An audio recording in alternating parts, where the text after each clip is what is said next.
Hello and welcome to Enduring Journey of Bliss. My name is Deanne, and this evening I'm going to be working on this Phalaenopsis. I'll bring the blooms down so you can see the blooms. I purchased this Phalaenopsis at Lowe's off of their discount plant rack that they have for plants that don't look quite right any longer. Instead of throwing them away, they'll put them on their discount rack. So I'm going to be taking this orchid out of its pot that it has been growing in. This sphagnum moss has probably been in there for a year or longer. This one actually does have a name. Many that you get at either a grocery store or at a Lowe's or at a Home Depot, they don't have the names. So I was kind of happy to find this one had an actual name on it. So I'll keep the name. And for this, I'll be using alcohol. I use 70%, just regular alcohol, and I use that to sanitize my clippers that I'll be using and anything else like the tweezers, those types of things. I typically have my alcohol, I keep it in a little spray bottle, but I wanted you to see that all I'm using is a typical everyday 70% isopropyl alcohol. I'll leave that over there, and we'll go ahead and we'll get started with this Phalaenopsis. In here I have my Fisker clippers that I'll be using. I have some different types of tweezers that I'll be using. Sometimes I utilize Q-tips in this process, so I have some of those here as well. So we'll go ahead and we will dive in.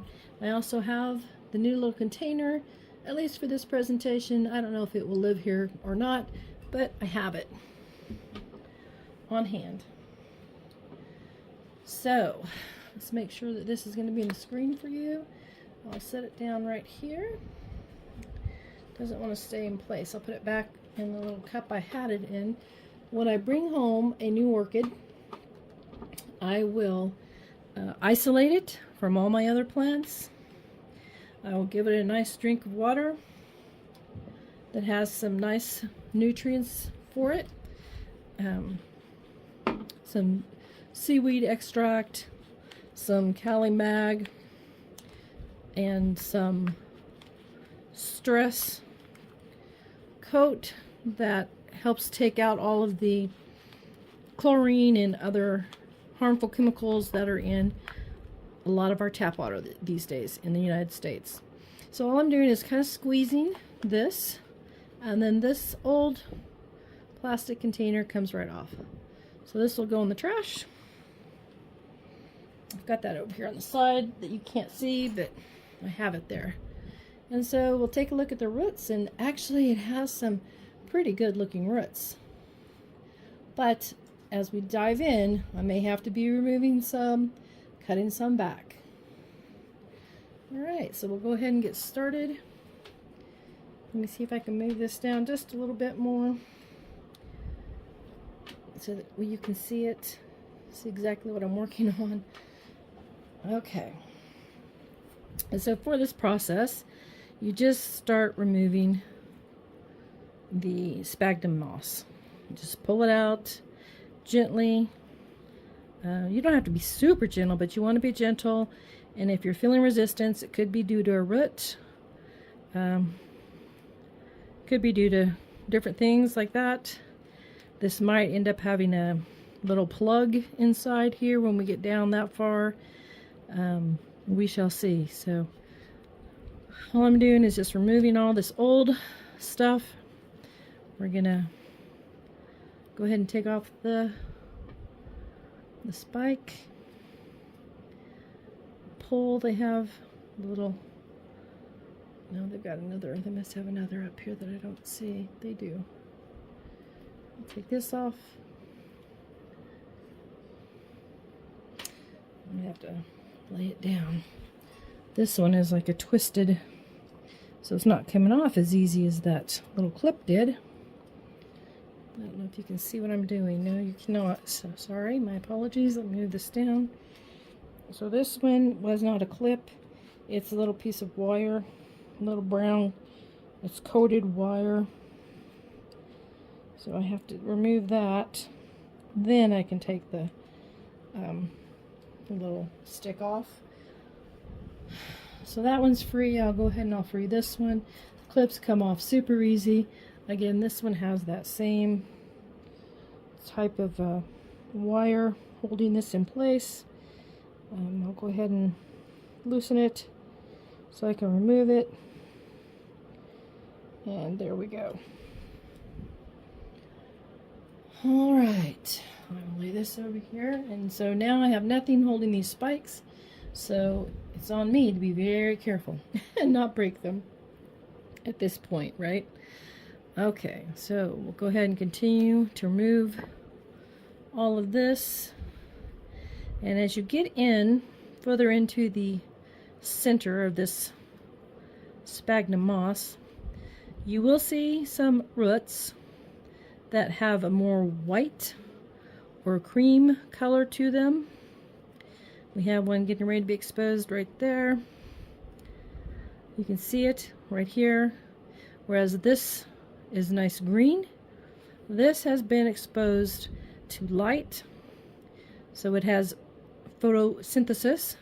This was way down deep inside, and so it had no light, and so that's why it is that cream color.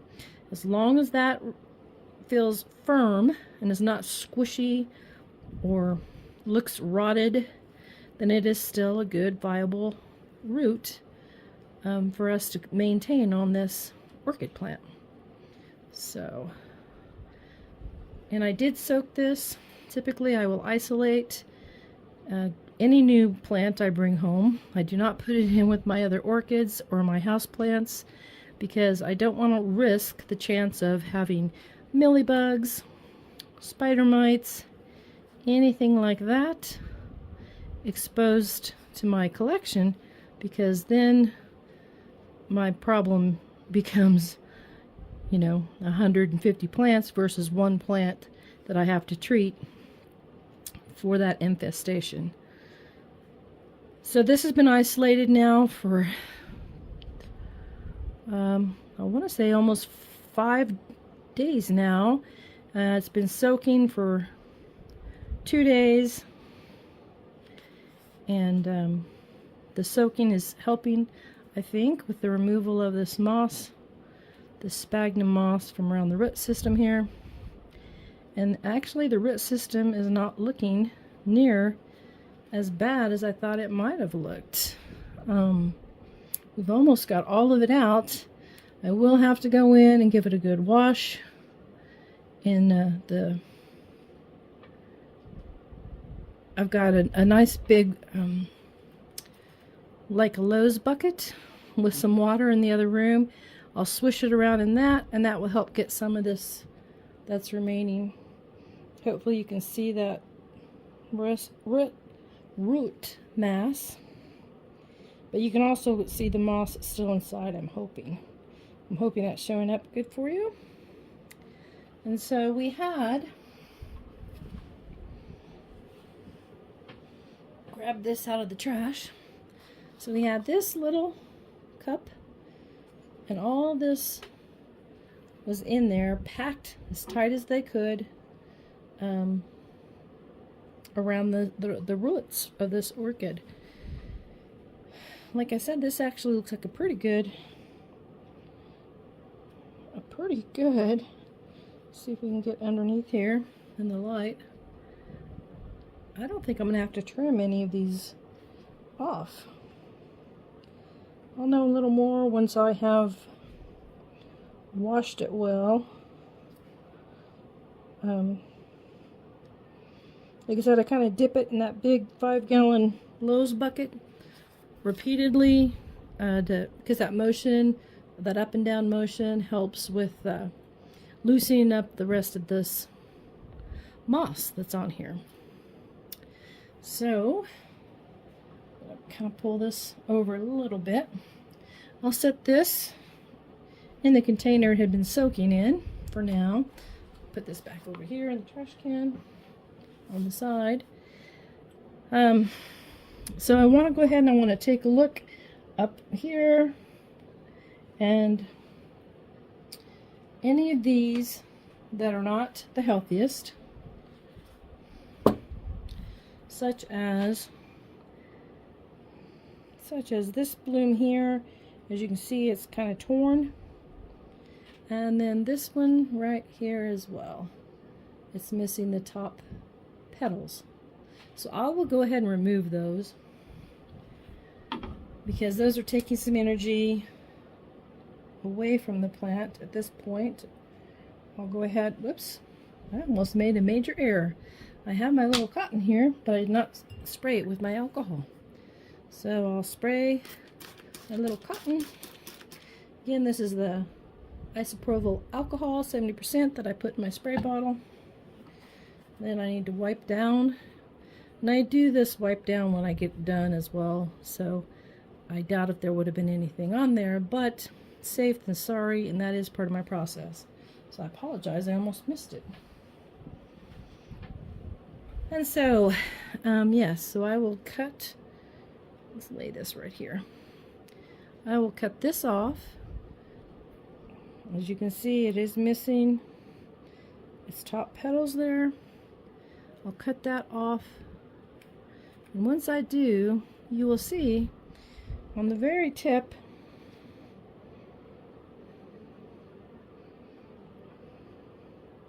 let's see if we can get that to focus.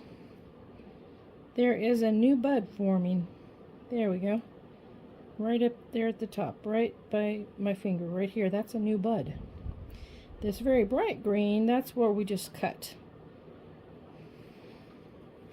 So I'm going to take this one off as well. The energy being expended to that will now be used, in theory, up here on this new little bud. Hopefully that's coming through. You can see that little bud right there on the end. This flower looks pretty good. It does have some damage, some tears there. Little hole, rip there, but that's okay.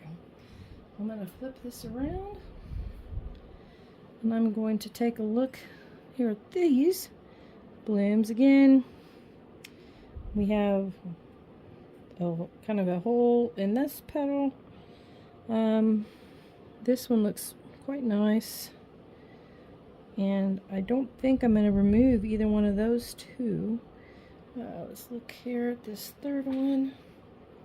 Ah, it looks good too.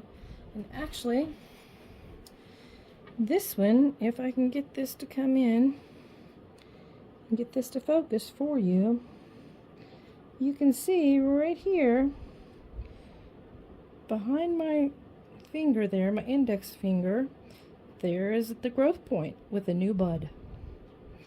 So I'm pretty happy with this plant, considering it was $8 on the stressed out plant shelf, the discounted plant shelf at Lowe's. I will go ahead and finish kind of washing this up, get rid of this dirty old moss, clean up just a tad, and I'll be right back. Thank you. All right, I am back, and I have rinsed off probably as good as I will get it tonight all of this root mass. I don't want to really dig at it. I don't want to cause damage to the existing roots. So I didn't see anything I needed to actually take off, which is wonderful. So I'm just going to go ahead and I'm going to finish with cleaning this plant. And what I use is these little cotton rounds. A lot of people use them for their face or different things. And I have some filtered water here with just maybe 2 or 3, maybe 4 drops of lemon juice and 1 little drop of Dawn dishwashing soap. And that will help as I clean the leaves. And a lot of gardeners know that if you have soap, it helps clean the leaves well. You don't want a lot of soap, but some soap. And so I'm just going to start cleaning these leaves, and I'll rub them down. That way, if there is anything on there, I'm getting it off. I'm helping to get rid of anything that could be clogging the pores on the leaf by doing this. Just gently rub the front and the back of each leaf. Oh, not quite in the video, I'm sorry. Yeah, just rub each one of them, fronts and the backs, like so, of each leaf.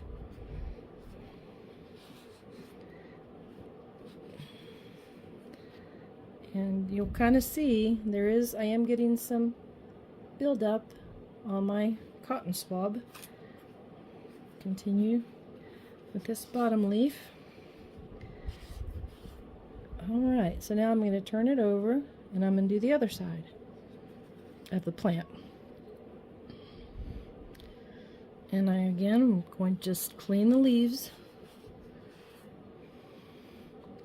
I'll do each leaf in this method. Go as close as you can to the base of the plant, out to the end. Helps clean up the leaf.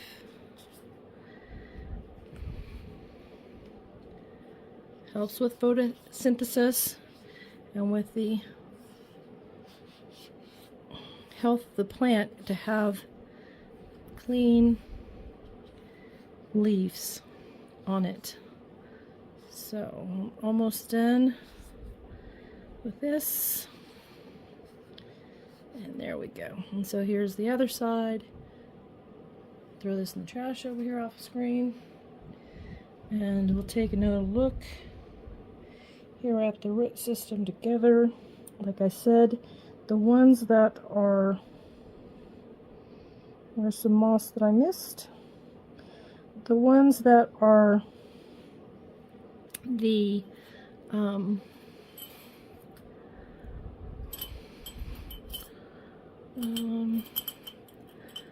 want this one. The ones that are light colored, cream colored, whatever you would call that, those ones, those they just have been inside all that moss, that sphagnum moss that was in the pot, and they weren't being exposed to any kind of light. So once they are exposed to light, they will green up if they're healthy. Okay, got that wiped down with my alcohol swab. I want to get a little bit more moss I kind of noticed in here. My luck, I probably won't see it now that I have this cleaned off and ready for it. But I did notice here. Hopefully you'll see this on camera. So here it is. It's not much, but any moss I leave in the root area here can lead to rot. So I want to get that out. I'll continue to turn it just a little bit. Now you don't have to be totally obsessive. You can leave a little here and there, because this is not the only and last time I'll be looking at this root system. I might have another spike starting right here. Can you see where I'm pointing? Right there. It could be a root, a new aerial root growing. We shall see in time. So let me see see, is this moss or is that just discoloration? Oh, there's some stuff there. I know it doesn't look like much, but if I can get it out, I get it out at this point with my cleanup. Now, as the next week or two go by and this plant is adjusting to its new growing media, which for me it's going to be water, any of the moss that is left in there through the water changes and the loosening up of being in the water, it no longer will cling tightly to the roots any longer. And so theoretically it might take a month, but all that will come off.